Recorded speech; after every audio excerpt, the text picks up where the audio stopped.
The tools you'll require are either a cordless drill or a Phillips head screwdriver, an 8mm spanner, a flat head, and a brush. Start off by disconnecting the wires, making sure you pull from the terminal and not the wire itself. You then disconnect the hoses by pushing the collar in to easily slide them out.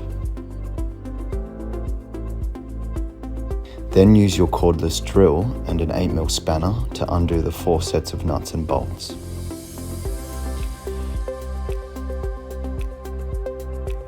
Remove your pump from the frame. Remove the cap of the pump by undoing the 6 screws. You'll notice that there are 3 longer than the others, so to make sure they stay in the right positions, you can keep them in as you pull off the cap and set it down with them still in. Here is your check valve. Often if you have pressure problems, it is because this is caked with dried paint. Gently pry it off with your flat head and discard it into the bin. This is a low-cost replacement part and you're better off replacing it rather than attempting to salvage it. The backing plate can then come off. Be mindful not to lose the spacer behind it. The back of the backing plate should spin around. If it's tight, it could start to seize and you need to replace the pump. Then clean the backing plate, use your brush, some degreaser, and wipe with a rag or blow with compressed air before putting on the new seal. Put your backing plate back on, making sure to line up the flat groove on the shaft with the flat groove on the backing plate.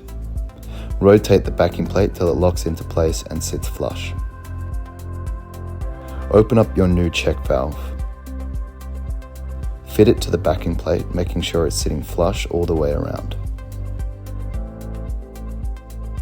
Replace the pump cover.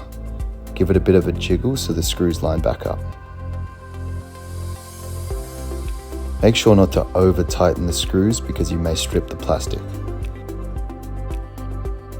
And do every second screw first so that it tightens symmetrically.